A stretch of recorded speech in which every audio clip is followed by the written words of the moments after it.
Hi, welcome back to law learning academy. ഇന്ന് നമ്മൾ class എടുക്കുന്നത് 6th ക്ലാസ്സാണ്. 6th ക്ലാസ്സും ചാപ്റ്റർ 3 പവർ ഓഫ് കോഡ്സ് ആണ് ഇന്നത്തെ ക്ലാസ്. Power of codes. അപ്പോൾ ഇതുവരെ നമ്മൾ പ്രിലിമിനറി കുറച്ച് ഇൻട്രൊഡക്ഷൻ പഠിച്ചിരുന്നു. കോൺസ്റ്റിറ്റ്യൂഷൻ ഓഫ് ക്രിമിനൽ കോഡ്സിനെ കുറിച്ച് പഠിച്ചിരുന്നു. ഇനി അടുത്ത നമ്മൾ ഈ കോൺസ്റ്റിറ്റ്യൂട്ട് ചെയ്ത ക്രിമിനൽ കോടതികൾക്കെല്ലാം പവർ എങ്ങനെയാണ് കൊടുക്കുന്നതെന്നാണ് അടുത്തതായി നമ്മൾ പഠിക്കുന്നത്. അപ്പോൾ അത് എത്ര മുതൽ എത്ര വരെ 21 to 29 വരെയാണ് സെക്ഷൻ വന്നിരിക്കുന്നത്. 21 to 29. ഇപ്പോൾ 21 എന്ന് പറയുന്നത് subject to the other provisions of the Sanhita any offence under the Bharatiya Nyaya Sanhita 2023 may be treated by the high court, the court of session or any other court by which such offense is shown in the first schedule to be triable. നമ്മൾ പറഞ്ഞിരുന്നു ഈ CRPC ആയാലും BNSS ആയാലും അതിനകത്തൊരു schedule ഉണ്ടെന്ന് നമ്മൾ പറഞ്ഞിരുന്നു. ഈ ഷെഡ്യൂളിനകത്ത് കൊടുത്തിരിക്കുന്ന കോടതികളിൽ ട്രയബിൾ ആണ് എന്ന് ഒരു കോളത്തിൽ കൊടുത്തിട്ടുണ്ട്.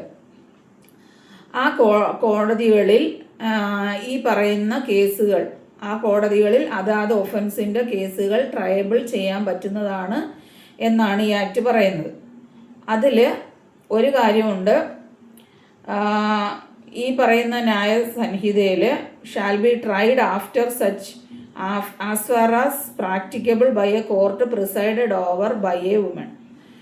അപ്പോൾ ഒരു വുമൺ ജഡ്ജിനെ പ്രിസൈഡിങ് ജഡ്ജായിട്ട് നിയമിക്കണം എന്ന് പറയുന്ന ഒരു കുറച്ച് സെഷൻസ് ഉണ്ട്.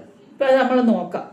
IPCയിലായാലും പിന്നെ BNSലായാലും കുറച്ച് സെഷൻസ്. സെക്ഷൻ 64 പണിഷ്മെൻറ്റ് ഫോർ റേപ്പാണ്. റേപ്പിൻ്റെ പണിഷ്മെൻറ്റ് വരുന്ന ഒഫൻസ് ട്രയബിൾ ചെയ്യേണ്ടത് ഒരു ലേഡി സെഷൻസ് ജഡ്ജിൻ്റെ മുന്നിലായിരിക്കണം. അതേപോലെ 65 punishment for rape in certain cases, ചില കേസുകൾ, പ്രത്യേക case. 66 punishment for causing death or vegetative state of victim, അതായത് resulting in the persistent vegetative state of victim. അതായത് ഒരു റേപ്പ് കമ്മിറ്റ് ചെയ്യുമ്പോൾ അതിനകത്ത് വരുന്ന ഒരു ഒഫൻസാണ് ഈ പറയുന്ന for causing death or resulting in persistent vegetative state of victim എന്ന് പറയുന്നത്. പിന്നീട് അതിനൊക്കെ 20 വർഷം തടവ് വരുന്ന ശിക്ഷകളാണ്. 67 എന്ന് പറയുന്നത്, ഇതെല്ലാം നമ്മൾ IPC ക്ലാസ് എടുക്കുമ്പോൾ ഓരോന്നോരോന്ന് പഠിക്കുന്നതാണ്. 67 sex by husband upon his wife during സെപ്പറേഷനായിട്ട് നിൽക്കുന്ന, കോടതിയിൽ നിന്നും സെപ്പറേറ്റഡ് ആയിട്ട് നിൽക്കുന്ന ഒരു ഹസ്ബൻഡിന് തൻ്റെ വൈഫിന് സെക്ഷൽ ഹറാസ്മെൻറ്റ് ചെയ്യാൻ പാടില്ല, സെക്ഷൽ ഇൻ്റർകോഴ്സിന് പാടില്ല. 68 sexual intercourse by a person in authority, ഒരാളെ ഒരു ഓതറൈസ്ഡ് പേഴ്സൺ ആയിട്ടുള്ള, അതായത് പബ്ലിക് സെർവൻ്റ് ആയിട്ടുള്ളതോ അല്ലെങ്കിൽ അവരെ കെയർ ചെയ്യാൻ പറ്റുന്ന ഒരു ഫിഡ്യൂഷ്യറി റിലേഷൻഷിപ്പിലുള്ള ഒരു വ്യക്തിക്കോ എന്ത് ചെയ്യാൻ പാടില്ല, ഒരാളെ, ഒരു ലേഡിയെ സെക്ഷൽ, അല്ലെങ്കിൽ ലേഡിയോ കുട്ടിയോ ഏതായാലും ലേഡിയെ നമുക്ക് സെക്ഷൽ ഹറാസ്മെൻറ്റ് ചെയ്യാൻ പാടില്ല. കുട്ടികൾക്ക് വേറെ പോക്സോ ആക്ട് ഉണ്ട്. 69 by sexual intercourse by employing deceitful means, അതായത് ഡെസീറ്റ്ഫുൾ മീൻസിലൂടെ, അതായത് പറയുകയാണ് പ്രോമിസ് ടു മാരി.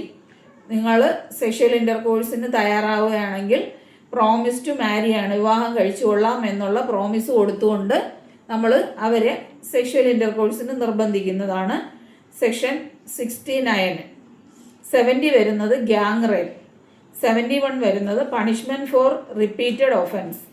അപ്പോൾ ഈ പറയുന്ന സെക്ഷൻ 64, 65, 66, 67, 68, 69, 70, 78 ഇത്രയും സെക്ഷൻസ് വരുന്നത് സ്ത്രീകളെ സംബന്ധിച്ചിട്ടുള്ള സെക്ഷൽ ഒഫൻസുകളാണ്. ഇത്തരത്തിലുള്ള സെക്ഷൽ ഒഫൻസുകളെ എന്ത് ചെയ്യണം, സെക്ഷൽ ലേഡി ആയിട്ടുള്ള, വിമനായിട്ടുള്ള ഒരു സെഷൻസ് ജഡ്ജ് വിചാരണ ചെയ്യണം എന്നുള്ളതാണ് ഇതിൽ പറയുന്നത്. സെക്ഷൻ 21 പവർ ഓഫ് കോർട്ടിൽ പറയുന്നത്. മനസ്സിലായല്ലോ. ഇനി 22 ഹൈക്കോടതിക്കുള്ള പവറാണ്. ഹൈക്കോടതിക്ക് സെഷൻസ് ജഡ്ജിന് എല്ലാം ഉള്ള പവറുകൾ പറയുന്നതാണ്. അതിൽ പറയുന്നത് 22-ൽ a high court sentence which high courts and sessions judges may pass. ഹൈക്കോടതിക്കും സെഷൻസ് കോടതിക്കും ഈ പണിഷ്മെൻറ്റ് പാസ്സാക്കാവുന്നതാണ് പറയുന്നത്. A high court may pass any sentence authorised by law. നിയമം അനുശാസിക്കുന്ന ഏതൊരു സെൻറ്റൻസ് കൊടുക്കാനുള്ള അധികാരവും ആർക്കുണ്ട്? ഹൈക്കോടതിക്കുണ്ട്. A sessions judge or additional sessions judge may pass any sentence authorised by law but, അവിടെ ഒരു പക്ഷേ ഉണ്ട് അല്ലേ, any sentence of death passed by any such judge shall B subject to confirmation by the high court. അപ്പോൾ ഒരു sub judge അല്ലെങ്കിൽ ഒരു additional sub ജഡ്ജിന് ഏത് ശിക്ഷ വേണമെങ്കിലും വിധിക്കാം, എക്സെപ്റ്റ് എന്താണ്, ഡെത്ത് സെൻറ്റൻസ് ആണ് നിങ്ങൾ വിധിക്കുന്നതെങ്കിൽ ഹൈക്കോടതിയുടെ കൺഫർമേഷൻ വാങ്ങിച്ചിരിക്കണം. അതാണ് പറയുന്നത്.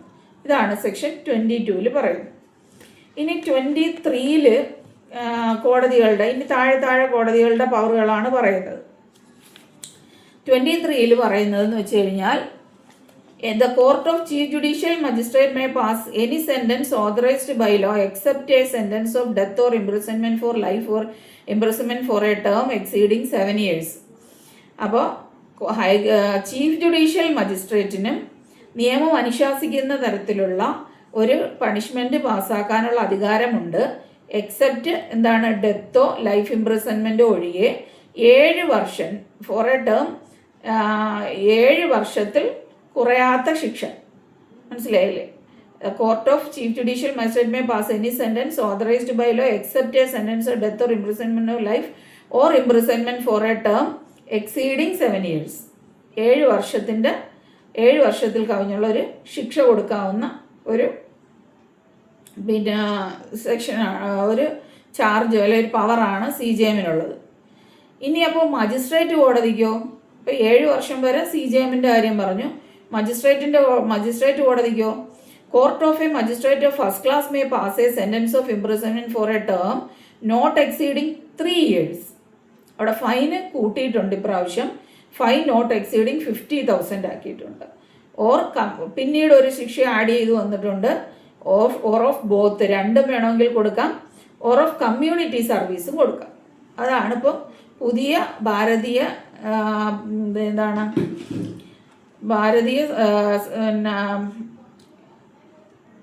BNSSൻ്റെ പുതിയ ഒരു ഇത് വന്നിരിക്കുന്നത് അല്ലേ. അപ്പോൾ ഭാരതീയ നാഗരിക് സുരക്ഷാ സംഹിതയിൽ വന്നിരിക്കുന്ന പുതിയൊരു അമെൻമെൻറ്റിൽ പുതിയ കോഡ് വന്നപ്പോൾ വന്ന ഒരു ശിക്ഷാവിധിയാണ് എന്താണ്, അവർക്ക് കമ്മ്യൂണിറ്റി സർവീസ് കൊടുക്കാം എന്നുള്ളത്. മനസ്സിലായില്ലേ? അപ്പോൾ കമ്മ്യൂണിറ്റി സർവീസും കൊടുക്കാം. ഇപ്പോൾ നമ്മൾ പറഞ്ഞു 3 വർഷം 50,000 രൂപ പിഴ, പിന്നെ 2 കൂടെ വേണമെങ്കിൽ കൊടുക്കാം, ഇല്ലെങ്കിൽ കമ്മ്യൂണിറ്റി സർവീസും കൊടുക്കാം. സെക്കൻഡ് ക്ലാസ് മജിസ്ട്രേറ്റിനാണെന്നുണ്ടെങ്കിൽ ഇംപ്രിസൺമെൻറ്റ് നോട്ട് എക്സീഡിങ് 1 year, 1 വർഷത്തിൽ കുറയാത്ത ശിക്ഷയും, അല്ലെങ്കിൽ ഫൈൻ കൂടെ ഫൈനോ, നോട്ട് എക്സീഡിങ് 10,000 rupees, 10,000-ൽ കുറയാത്ത ഫൈനോ, ഓർ ബോത്ത്, രണ്ടും കൊടുക്കാം.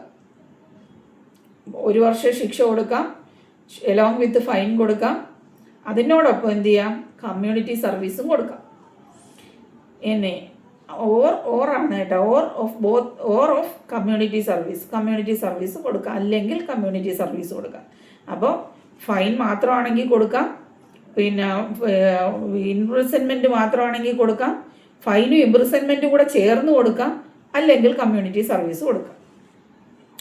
ഇനി എന്താണ് ഈ community service? Community service shall mean the work which the court may order a convict to perform as a form of punishment that benefits the community.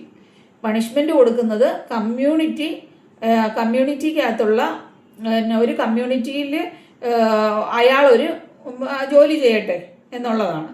ഇപ്പം നമ്മൾ ഹോസ്പിറ്റലിൽ നിങ്ങൾ പോയി ഒരു 10 ദിവസം ഹോസ്പിറ്റലിൽ തൂക്കുകയോ തുടയ്ക്കുകയോ പിന്നെ കഴുകുകയോ ഡെസ്കും ബെഞ്ചും മാറ്റിയിടുകയോ കട്ടിൽ മാറ്റിയിടുകയോ ഷീറ്റ് വിരിക്കുകയോ ഇങ്ങനെയൊക്കെയുള്ള സർവീസുകൾ ചെയ്യട്ടെ, അല്ലെങ്കിൽ ലീഗൽ സർവീസ് അതോറിറ്റിയിൽ പോയിട്ട് അവിടെയുള്ള ഹെൽപ്പുകൾ ചെയ്യട്ടെ, ഇങ്ങനെയൊക്കെയുള്ള കമ്മ്യൂണിറ്റി സർവീസുകൾ കൊടുക്കാം.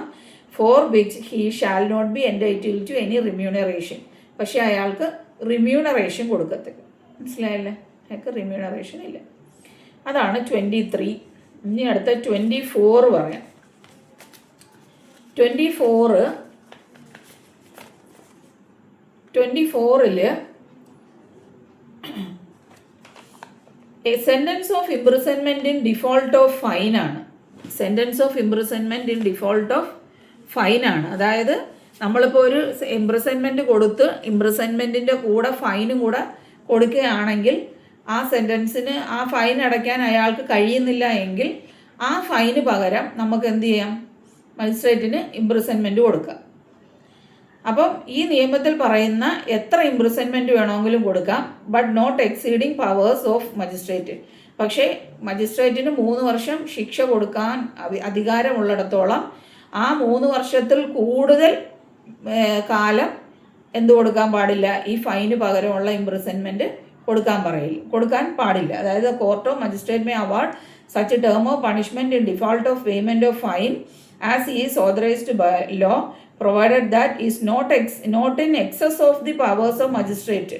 മജിസ്ട്രേറ്റിന് ഇപ്പോൾ 3 വർഷം തടവാണ് വിധിക്കുന്നതെങ്കിൽ ആ ഫൈനിന് പകരം 3 വർഷത്തെ തടവ് നിങ്ങൾ ശിക്ഷിക്കുക. 3 വർഷത്തിൽ not in excess of powers, അതായത് 3 വർഷത്തിൽ കൂടുതൽ ആ പിഴയ്ക്ക് പകരം ആ ഫൈൻ അടയ്ക്കുന്നതിന് പകരം നിങ്ങൾക്ക് ശിക്ഷ തരുന്നു എന്ന് പറയാൻ പറ്റത്തില്ല. Shall not where imprisonment has been awarded as part of the substantive sentence. അപ്പോൾ ഇംപ്രിസൺമെൻ്റ് എന്ന് പറയുന്നത് ഒരിക്കലും എന്ത് ചെയ്യാൻ പാടില്ല? Shall not where imprisonment has been awarded as a part of the substantive sentence exceed 1/4 of the term of imprisonment which magistrate is competent to inflict in such punishment for the offence otherwise than as imprisonment in default of payment of fine. അതായത് ഇപ്പോൾ തടവും പിഴയും കൂടെയാണ് നമ്മൾ വിധിക്കുന്നതെങ്കിൽ പിഴ അടച്ചിട്ടില്ലെങ്കിൽ മജിസ്ട്രേറ്റിന് ആ കേസിന് നൽകാവുന്ന പരമാവധി തടവിൻ്റെ എന്ത് ചെയ്യാൻ പാടുള്ളൂ? 1/4 മാത്രമേ കൊടുക്കാൻ പാടുള്ളൂ. 1/4 കൂടുതൽ കൊടുക്കാൻ പറ്റത്തില്ല. മനസ്സിലായല്ലേ? അപ്പോൾ ഒരു 4/1 കൂടുതൽ എന്ത് ചെയ്യാൻ പാടില്ല? ഇംപ്രിസൺമെൻറ്റ് കൊടുക്കാൻ പാടില്ല. അടുത്ത പറയുന്നത് imprisonment awarded under this section may be in addition to a substantive sentence of imprisonment for maximum term awardable by the magistrate under this section. അതായത് സെക്ഷൻ 24 തടവെന്ന് പറയുന്നത്, സെക്ഷൻ 24 ഇംപ്രിസൺമെൻ്റ് എന്ന് പറയുന്നത് സെക്ഷൻ 23 പറയും പ്രകാരം പരമാവധി തടവ് ശിക്ഷയ്ക്ക് പുറമേ ആയിരിക്കും. മനസ്സിലായോ? അതായത് 3 വർഷം അല്ലെങ്കിൽ 1 വർഷവും 10,000 രൂപ പിഴയും എന്ന് പറഞ്ഞു കഴിഞ്ഞാൽ ആ 1 വർഷം അനുഭവിക്കുകയും വേണം. ഈ 10,000 രൂപ പിഴ അടയ്ക്കുന്നതിന് അയാൾക്ക് പറ്റുന്നില്ല എങ്കിൽ ഈ 10,000 രൂപയ്ക്കുള്ള ശിക്ഷയും അയാൾ അനുഭവിച്ചിരിക്കണം. അങ്ങനെയാണ് പറയുന്നത്. അപ്പോൾ അതൊരിക്കലും എന്ത് ചെയ്യാം? Imprisonment for the maximum term awardable by a magistrate under this section, ഈ പറയുന്നതിൻ്റെ മാക്സിമം കൊടുക്കാം. അതായത് ഇപ്പോൾ അയാൾക്ക് 3 വർഷം തടവുള്ള ഒരാളാണെന്നുണ്ടെങ്കിൽ അയാൾക്ക് പിന്നീട് 6 വർഷമോ അല്ലെങ്കിൽ അതിൽ കൂടുതലോ അങ്ങനെയൊന്നും 6 വർഷം വരെ 6 വർഷം അല്ലെങ്കിൽ 7 വർഷം ഇങ്ങനൊന്നും കൊടുക്കാൻ പറ്റത്തില്ല. ഇപ്പം 1 വർഷവും 10,000 രൂപ ശിക്ഷയുള്ള ഒരാളാണെങ്കിൽ 1 വർഷവും എന്ത് ചെയ്യാം? ഒരു 2 മാസം അല്ലെങ്കിൽ 5 മാസം അങ്ങനെ ശിക്ഷകൾ കൊടുക്കാവുന്നതാണ്. പക്ഷെ ഒരിക്കലും എന്ത് ചെയ്യാൻ പാടില്ല? മാക്സിമം കൊടുത്ത ശിക്ഷയുടെ 1/4 ആവാൻ പാടില്ല. അത്രയും പറയുന്നുള്ളൂ. മാക്സിമം എത്രയാണോ അയാൾക്ക് ശിക്ഷ വിധിക്കേണ്ടിയിരുന്നത് അതിൻ്റെ 1/4 മാത്രമേ ശിക്ഷ കൊടുക്കാൻ പാടുള്ളൂ എന്നാണ് പറയുന്നത്. അതാണ് 23. ഇനി 24 ആണ് നമ്മൾ പഠിച്ചതല്ലേ. 25 ആണ് ഇനി അടുത്ത്. 25 എന്ന് പറയുമ്പോൾ sentence in case of conviction of several offences at 1 trial. അതായത് നമ്മളൊരു കേസ് കൊടുക്കുമ്പോഴത്തേക്ക് അല്ലെങ്കിൽ പോലീസുകാർ ഒരു കേസ് എടുക്കുമ്പോൾ ആ കേസിൽ ഒരു ഒഫൻസിന് വേണ്ടി മാത്രമായിരിക്കത്തില്ല ചാർജ് ചെയ്യുന്നത്, ഒന്നിൽ കൂടുതൽ ഒഫൻസിന് വേണ്ടി ചാർജ് ചെയ്യും. അപ്പോഴെങ്ങനെയാണ് ഓരോ ചാർജിനും ഓരോ ശിക്ഷയാണോ വിധിക്കുന്നത് അതോ എല്ലാത്തിനും കൂടെ ഒരുമിച്ചാണോ വിധിക്കുന്നത്? ആ കാര്യങ്ങൾ പറയുന്നതാണ്. ഇത് മുൻസിഫ് മജിസ്ട്രേറ്റ് ടെസ്റ്റ് എഴുതുന്ന കുട്ടികൾക്ക് വളരെയധികം ഇമ്പോർട്ടൻ്റ് ആയിട്ടുള്ള ഒരു പോയിൻ്റാണ്. അപ്പോൾ ഇവിടെ പറയുന്നത് സെഷൻ 9 ഓഫ് BNSൽ ഒന്നിലധികം കുറ്റം ചെയ്താൽ ശിക്ഷയുടെ പരിധി എങ്ങനെ നിശ്ചയിക്കാമെന്ന് പറഞ്ഞിട്ടുണ്ട്. അതനുസരിച്ചാണ് ഇവിടെ നമ്മൾ ശിക്ഷ E25 പറയുന്നത്. When A person is convicted at one trial of 2 or more offences, the court may, subject to the provision of section 9 of Bharatiya Nyaya Sanhita, sentence him for such offence to several punishments prescribed therefore, which such court is competent to inflict, and the court shall, considering the gravity of offence or such punishment, to run concurrently or consecutively. അപ്പോൾ നമ്മൾ എങ്ങനെ ആദ്യം നമുക്ക് section 9 of BNS നമുക്ക് നോക്കാം അല്ലേ. Section 9 of BNSൽ ഒന്നിലധികം കുറ്റം ചെയ്താൽ ശിക്ഷയുടെ പരിധി എങ്ങനെ നിശ്ചയിക്കാമെന്നുള്ളതാണ് സെക്ഷൻ 9 ഓഫ് BNS പറയുന്നത്. ഒരു കുറ്റം എന്ന് പറയുന്നത്, ഒരു കുറ്റം ഒരാളൊരു ഒഫൻസ് ചെയ്യുന്നതെന്ന് പറയുന്നത് വിവിധ ഘട്ടങ്ങളിലൂടെ വന്നാണ് ഒരു ഒഫൻസ് ചെയ്യുന്നതെങ്കിൽ അയാൾക്ക് ഒരു ശിക്ഷ മാത്രമേ കൊടുക്കാൻ പറ്റുള്ളൂ. അതായത് ഉദാഹരണം, സെക്ഷൻ 9 പറയുന്ന ഉദാഹരണം എന്ന് പറഞ്ഞാൽ, ഒരാളെ അടിക്കുകയാണ്. ഒരാളെ മറ്റൊരാൾ ഒരു 10 പ്രാവശ്യം അടിച്ചു, അല്ലെങ്കിൽ ഒരു 50 പ്രാവശ്യം അടിച്ചു. ഈ 50 പ്രാവശ്യം അടിച്ചപ്പോൾ ഓരോ അടിക്കും അയാൾക്ക് ശിക്ഷ കൊടുക്കാൻ പറ്റില്ല. അയാളെ എന്തിനടിച്ചു എന്നുള്ളതിൻ്റെ ഒരേ ഒരു ശിക്ഷ, ഒരേ ഒരു ഒഫൻസ്, ഇപ്പോൾ 324 ആണെന്നുണ്ടെങ്കിൽ ഇതിനകത്ത് 118 BNS അത് മാത്രം കൊടുക്കാൻ പറ്റുള്ളൂ. മനസ്സിലായോ? അല്ലാതെ ഒന്നിൽ കൂടുതൽ ശിക്ഷകൾ, ഓരോ അടിക്കും ഇത്ര 3 വർഷം ശിക്ഷ, അടുത്തടിക്ക് 3 വർഷം ശിക്ഷ, അങ്ങനെ കൊടുക്കാൻ പറ്റത്തില്ല. എത്രയാണോ അയാൾ എത്ര അടിച്ചാലും അയാളെ അടിച്ചു എന്നുള്ളൊരു ശിക്ഷ മാത്രമേ കൊടുക്കാൻ പറ്റുള്ളൂ. ഇനി പക്ഷേ വ്യത്യസ്ത നിർവചനങ്ങളിൽ പെടുന്ന കുറ്റങ്ങളാണ് ചെയ്യുന്നതെങ്കിൽ, അപ്പോൾ അതായത് ഇപ്പം അടുത്തൊരു ഉദാഹരണം പറയുന്നത്, അടിക്കുമ്പോൾ മറ്റൊരാൾ ഇടയ്ക്ക് കയറി, ഒരാളെ അടിച്ചുകൊണ്ടിരുന്നപ്പോൾ വേറൊരാൾ ഇടയ്ക്ക് കയറി, അപ്പോൾ അയാളെ അടിച്ചു. അന്നേരം ഇയാളെയും അടിച്ചു, അടുത്ത് വന്ന ആളെ അടിച്ചു. അപ്പോൾ രണ്ടുപേരുടെയും 2 കുറ്റങ്ങളായി. മനസ്സിലായ? അപ്പോൾ നമ്മൾ 2 ശിക്ഷയായിട്ട് ഇടും. ഇപ്പോൾ ഉദാഹരണത്തിന് നമ്മളൊരു ഒഫൻസ് ഇടുമ്പോൾ, ഒരു FIR രജിസ്റ്റർ ചെയ്യുമ്പോൾ ആ FIRനകത്ത് ഈ BNS പ്രകാരം 118, 119, 120 ഇങ്ങനെ ശിക്ഷകൾ ഇടുകയാണെങ്കിൽ 118 ഒരു ശിക്ഷ, 119 ഒരു ശിക്ഷ, 120 ഒരു ശിക്ഷ, അങ്ങനെ വേണം ശിക്ഷ തീരുമാനിക്കാനെന്നാണ് പറയുന്നത്. മനസ്സിലായല്ലോ? അതെന്ന് പറയുന്നത് എന്തുകൊണ്ടാണ്? ആ ഒഫൻസിൻ്റെ തലം വ്യത്യാസമാണ്. നമ്മൾ ഷെഡ്യൂൾ എടുത്ത് നോക്കിയാൽ 324 അല്ലെങ്കിൽ 118 ഒരു ഒഫൻസ് പറയുന്നുണ്ട് അല്ലേ. പിന്നെ ഗ്രീവിയസ് ഹർട്ട് എന്ന് പറയുന്നുണ്ട് അല്ലേ, വോളണ്ടറി കോസി ഹർട്ട് എന്ന് പറയുന്നുണ്ട്. 326 ആണെങ്കിൽ അടുത്തൊരു ഒഫൻസ് പറയുന്നുണ്ട്, ഗ്രീവിയസ് ഹർട്ട് പറയുന്നുണ്ട്. അപ്പോൾ ഈ പറയുന്ന 118 ഒരു പണിഷ്മെൻ്റ് ഉണ്ട്, 119 ഒരു പണിഷ്മെൻ്റ് ഉണ്ട്. അപ്പോൾ ആ പണിഷ്മെൻറ്റ് കൊടുക്കാം എന്നുള്ളതാണ് പറയുന്നത്. മനസ്സിലായോ? അപ്പോൾ അതാണ് നമുക്ക് 9 പറയുന്നത്. അപ്പോൾ ഒരാൾക്ക് ഒരേ വിചാരണയിൽ ഒന്നിലധികം കുറ്റങ്ങൾക്ക് ശിക്ഷ വിധിച്ചാൽ ആ ഓരോ കുറ്റത്തിനുമുള്ള ശിക്ഷകൾ വിധിക്കാം. ഇപ്പോൾ 324 BNS ആണെങ്കിൽ 118 ഒരു ശിക്ഷ വിധിക്കാം. മറ്റേതിനകത്താണെങ്കിൽ അയാൾക്ക് 6 മാസം തടവെന്ന് പറഞ്ഞാൽ അത് ചെയ്യാം. അങ്ങനെ ശിക്ഷകൾ വിധിക്കാമെന്നാണ് പറയുന്നത്. പക്ഷേ ഈ ശിക്ഷകൾ എങ്ങനെയായിരിക്കും കൊടുക്കുന്നത്? ശിക്ഷ കൊടുക്കേണ്ട രീതി എന്ന് പറയുന്നത് കൺകറൻ്റായിട്ടോ കോൺസിക്യൂട്ടീവായിട്ടോ കൊടുക്കാം. എങ്ങനെ കൺകറൻ്റ് എന്ന് പറഞ്ഞാൽ എന്താണ്? നിങ്ങൾ ആ ശിക്ഷകൾ ഒരേ സമയം അനുഭവിച്ചാൽ മതി. മനസ്സിലായോ? നിങ്ങൾ 6 മാസവും ശിക്ഷിച്ചെങ്കിൽ ഈ 118-നും 119-നും ആ 6 മാസം തന്നെ മതി എന്ന് പറഞ്ഞാൽ അതിനെ കൺകറൻ്റായിട്ടുള്ള ഒരു ശിക്ഷ, പണിഷ്മെൻ്റ് എന്നാവും. അല്ല, നിങ്ങൾ കോൺസിക്യൂട്ടീവ്, അതെല്ലാം മജിസ്ട്രേറ്റിൻ്റെ ഒരു ഇൻഹറൻറ്റ് പവറാണ്.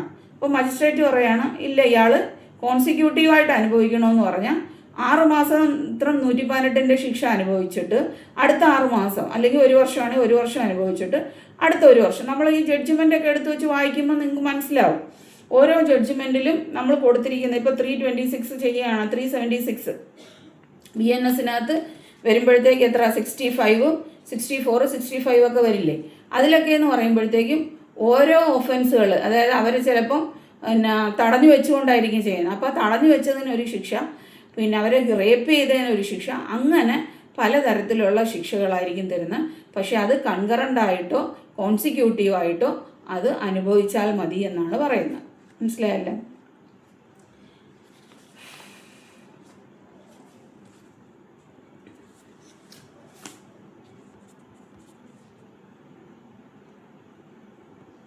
In the case of sentence, consecutive sentence, it shall not be necessary for the court by reason only of the aggregate punishment for the several offences being in excess of punishment which is incompetent to inflict on conviction of a single offence to send the offender for trial before a higher court.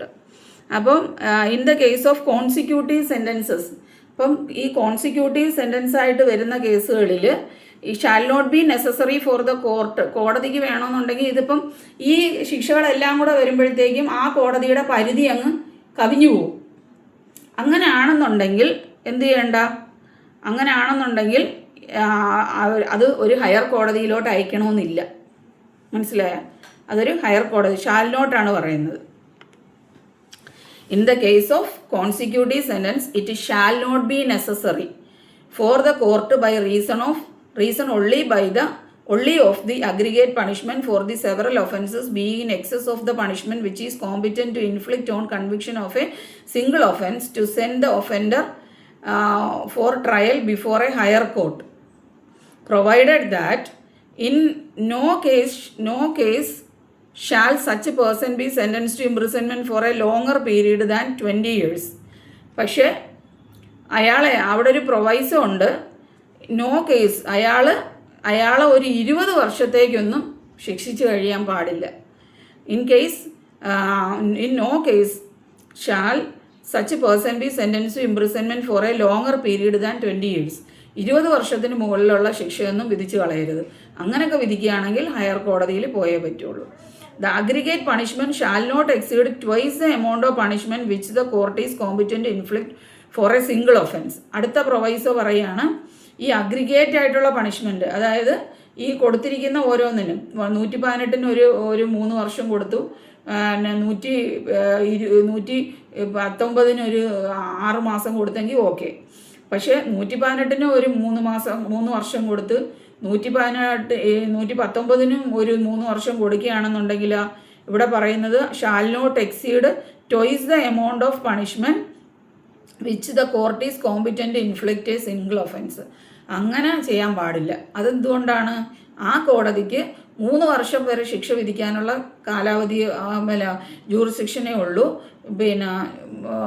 ആ തരത്തിലുള്ള കോടതിക്ക് അതിൻ്റെ ഇരട്ടിയായിട്ടുള്ളത് വിധിക്കാൻ പാടില്ല ഒരു ഒഫൻസിന്. which is competent twice the amount of the aggregate punishment shall not exceed twice the amount of punishment which the court is competent to inflict for a single for the purpose of appeal by a convicted person. The aggregate of the consecutive sentences passed against him under this section shall be deemed to be appeal പോവുകയാണെന്നുണ്ടെങ്കിൽ ഇയാൾക്ക് കൊടുത്തിരിക്കുന്ന ഈ ശിക്ഷകളെല്ലാം കൂടെ ഒരു single sentence ആയിട്ട് കണക്കാക്കുമെന്നാണ് പറയുന്നത്. ഇപ്പോൾ 25 ഇനി 26.